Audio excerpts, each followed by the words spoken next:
Welcome, Hey, welcome back to another episode of let Lewwe we Go go There. there. And today we're going there on sobriety. Sobriety. Yeah. Yeah. And our journey to it, which if you keep looking at the podcast, you're gonna learn a lot about synchronicities between Ange and I because we actually stopped drinking around the same time, although we didn't meet yet. Yeah. Do you remember exactly when you stopped drinking? No, because it wasn't like a cold turkey for me in terms of like I drank a lot and then I was like, this is my last drink.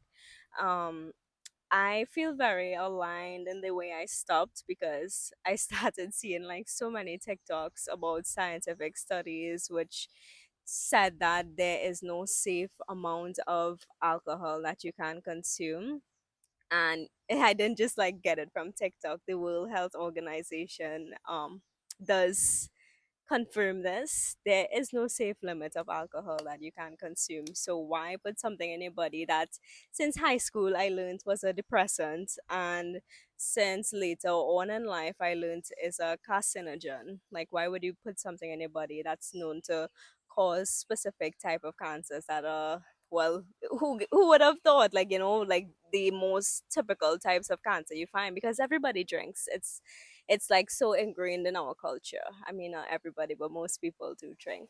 Was gonna say, what about the whole one glass of red wine a day is just, what the doctor ordered for all your antioxidants? Yeah, well, I mean, I don't know if we want to go into the big pharma road too, but it's like, certain things that we're told are healthy for us in moderation. And we learn later on in life that it's not good for us at all. And it is nice, I like, in the scientific field when they don't have the data to support something, but when they do get the data, they change their routes and they change what they put out into the public. So that is good. So maybe at the time they did think it was good, but now we know better, so let's do better. Yeah, definitely. And I mean, we have very different experiences with alcohol. And I also want to say, this episode is on basically choosing sobriety, being sober. However, I will say this for me, it's sober from alcohol specifically, because I'm not going to sit here and be like a hypocrite. I will partake in cannabis sometimes. Psychedelics, that kind of thing. And this is just tea. I do have the vices of caffeine though. So, obviously that is a stimulant. So we're specifically talking about alcohol today, just because, again, this is the thing that, and it's in every culture. It's not like it's just Caribbean. It's Mm-hmm. very ingrained in my Portuguese culture. It's very American with St. Patrick's Day just having passed. Let me tell you, that's not even really Irish. That is American. It's an excuse to just get belligerently drunk. So that's kind of what we're specifically focused on. So just, if anyone is kind of struggling with sobriety and things like that, we'll definitely do some research, put some tips up and some resources that you can use. Um, yeah, I would say too, the other thing about, you said, you didn't necessarily do cold turkey. For, I guess, just talking about our journeys with alcohol and the exact point where we just for ourselves said enough is enough, Mm-hmm. which, yes, was very coincidentally, for me, next month will mark 2.5 years that I have not had a sip of alcohol. And I picked it for a very specific reason at the time that I did quit. Mm-hmm. um, and again, I say quit. I will say I've never been to a meeting. So I've never been to AA. I've never been like diagnosed an alcoholic. I have, thankfully, not ever had to go to the hospital to get my stomach pumped.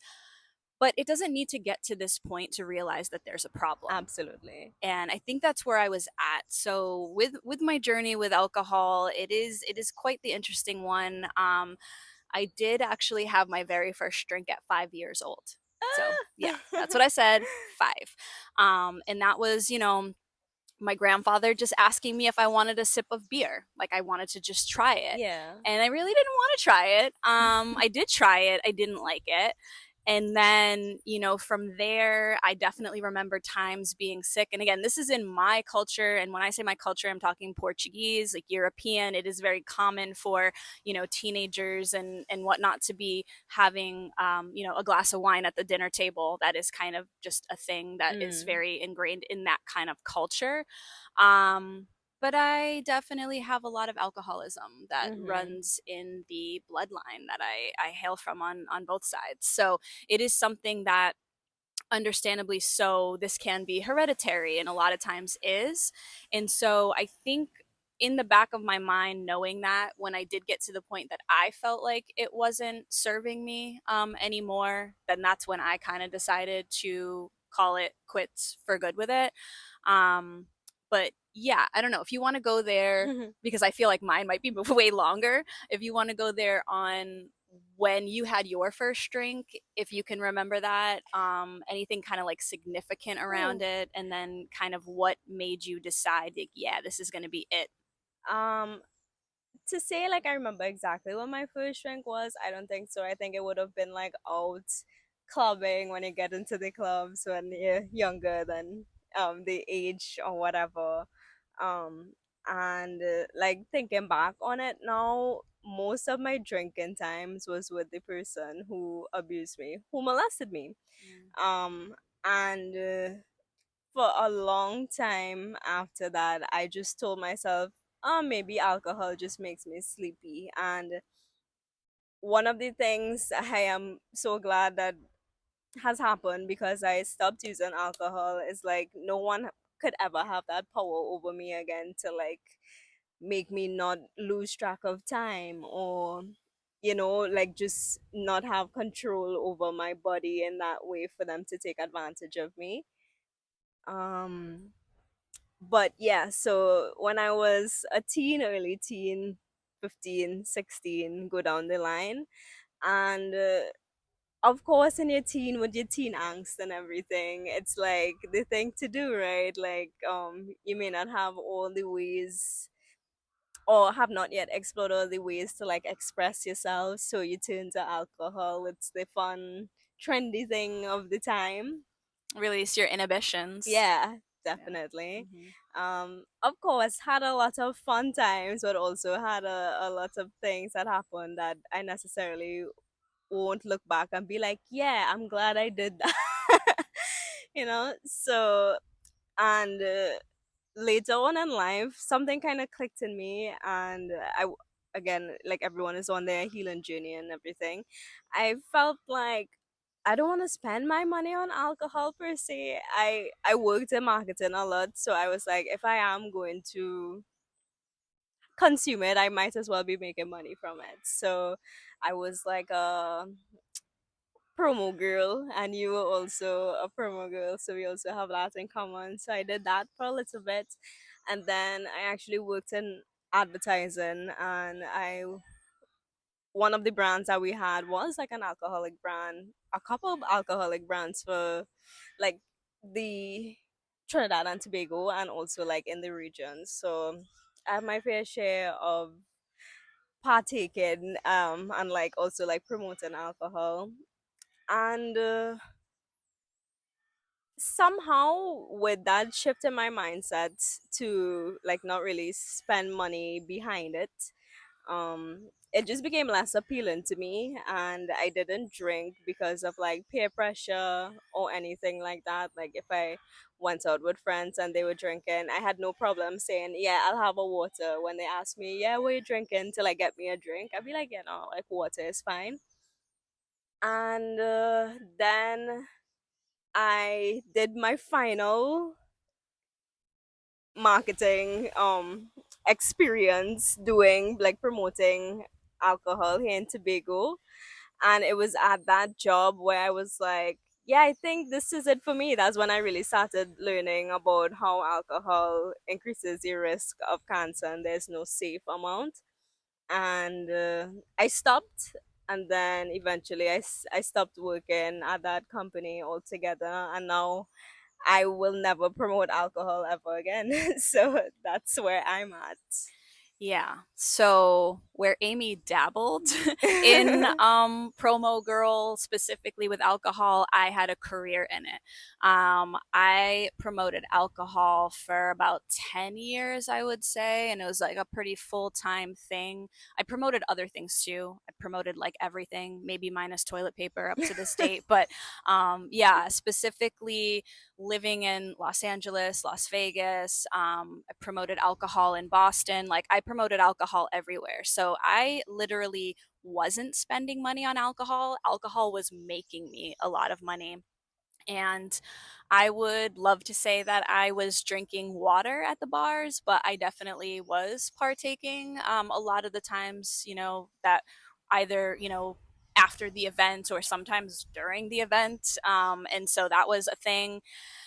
The club days, believe In it the or club. not, those were definitely the most that I drank at that time, and that would have been between 17 and maybe 22ish. It's 21 to be legal, so there you Mhm. go. Like no one's waiting that long.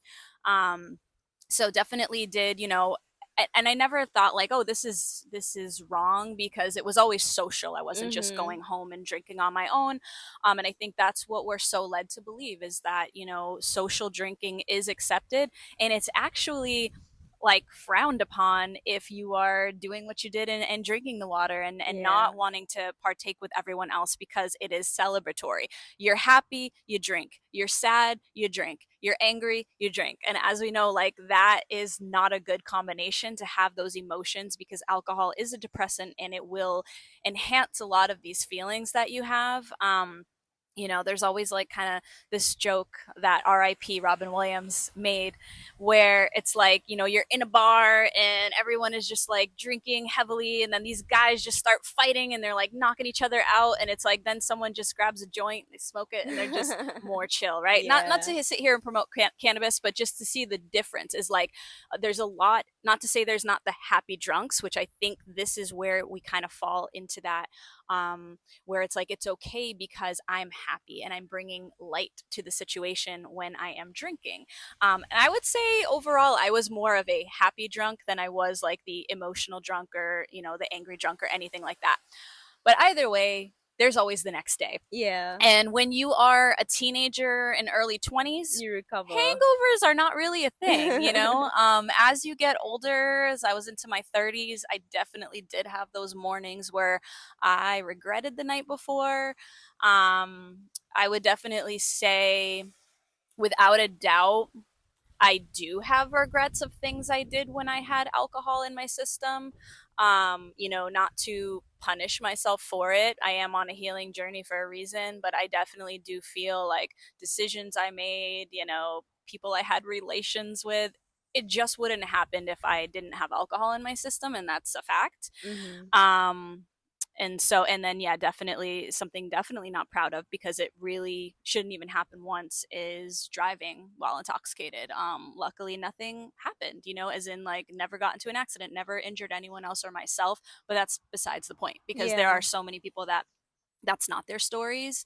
So that's something where my actual last time, oh no, not the last time I drank, but the last time that I was a bad situation where I did get very sick, was part of that. Whereas like I had been drinking throughout the day, and then was obviously seemed fine to everyone Mhm. else and was fine to get home, but then got home and felt very sick. And so therefore it was the physical sick, and then it was the just being really upset with myself that I would even do that I would put anyone else at risk. Yeah.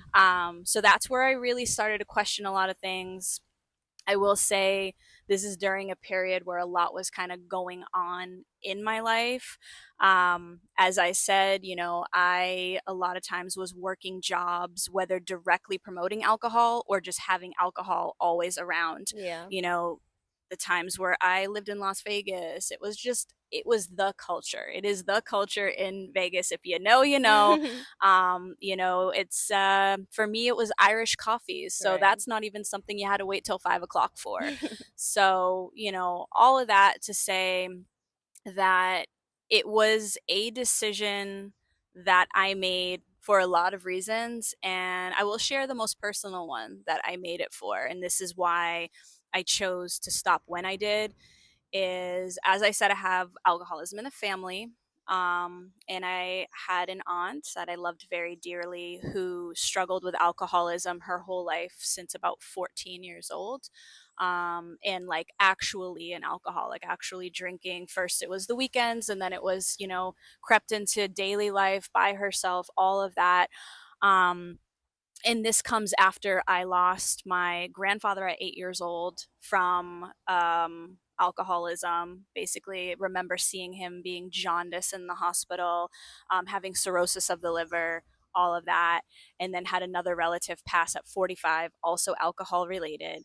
But this specific one really hurt a lot because she ended up having a heart attack. And when she got to the hospital, there was basically no brain activity. So, she was plugged up to machines. And for the levels that she had zero brain activity, really was a direct correlation with the years of abuse of alcohol. Yeah. And she had passed that March. I was still drinking after that, and then her birthday is in October, so I chose to stop drinking in October. So it wasn't like that last time that I got really wasted was like that was it. I think I tried to drink again and it just wasn't enjoyable. Right. And then I made that specific conscious effort the month of her birth that I was going to do what I felt like she couldn't do. So it is a very personal thing for me, and I think that's the thing that's really hard is because people do judge. I definitely lost like some kind of like friends, the ones that would be just wanting to party with and that kind of thing. So not really much of a loss. But then even you get judgments from family and from other Mhm. people while they're drinking. They're sitting there thinking that you're thinking you're better than them. It's a whole thing. And it's like, no, I don't judge. Just like Mhm. I haven't eaten meat in almost 10 years. I don't care if you eat a burger. That's like not going to affect me. I obviously want people to be safe, but I would never judge anyone for, drinking alcohol. As again, as you've heard, I have done it a lot in this life. Yeah. It's just, I knew when I made that decision that that was it for me. Like, I was just done with it. Yeah. For me, my last time drinking, I just got blackout drunk basically at a party. Wearing this top, I think, for the first Hey. time. Party. Yeah, and what I learned from that experience, I mean, I've dabbled in other what I would label safe drugs that I do from time to time.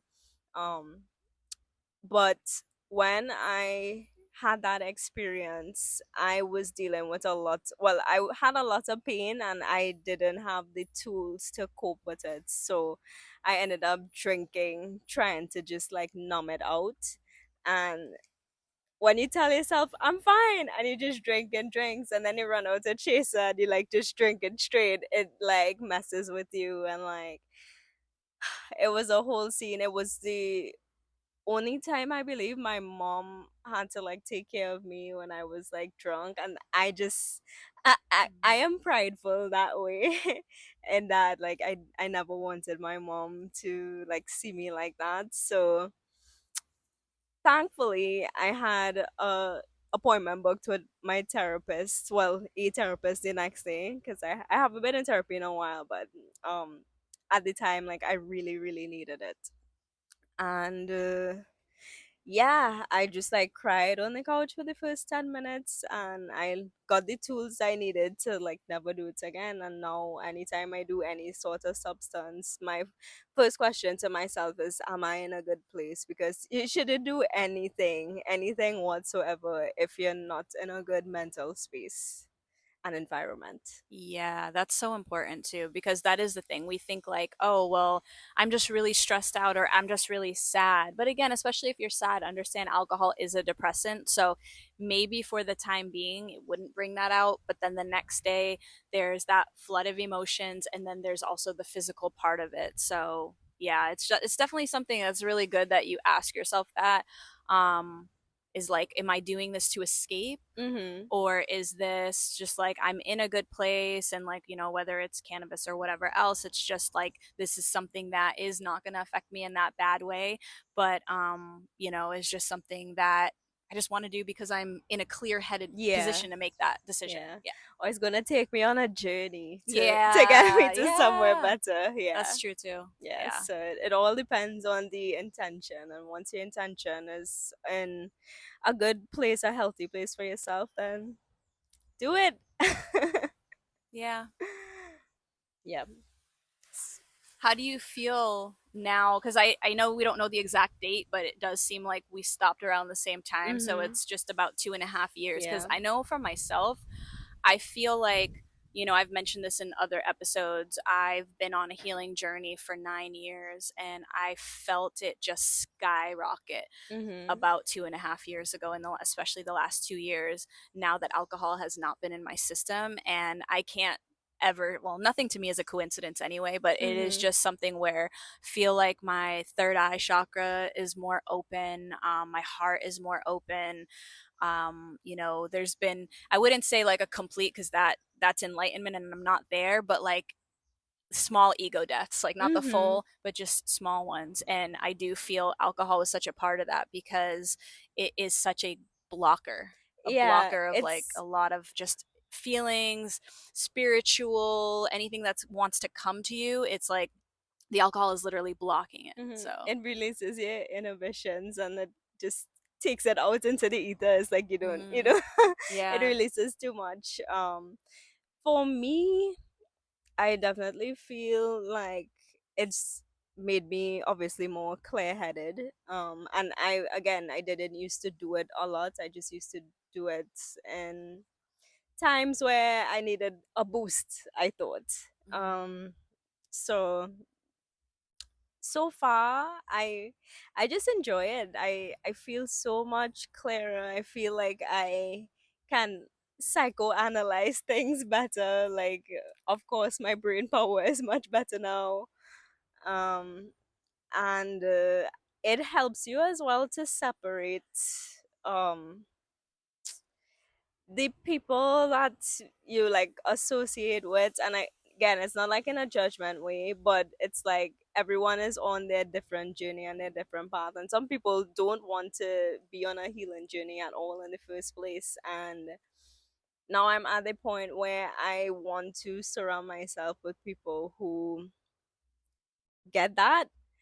And I just feel like it's more common than not that people who are that self-aware, they are at least recognizing the harmful effects of alcohol, and in their own time, and they like at least limit it. So yeah. And sobriety, like anything else, is a journey. mhm. If you have relapses, that's okay. Mhm. The fact that you are wanting to go there, you're wanting to better yourself, you're wanting to make your body healthier, um be more hydrated, Yeah. like, again, I love me some coffee, but it's like the amount of water that I'm drinking all the time. Yeah, now I am at the bar drinking water. I am, restaurants drinking water. All I really want is water. It's like Yeah. all those years, I think, of that dehydration. So, just listen to your body. Your body Yeah. always knows what it needs at any given time. Yeah, and I Yeah. think that's beautiful.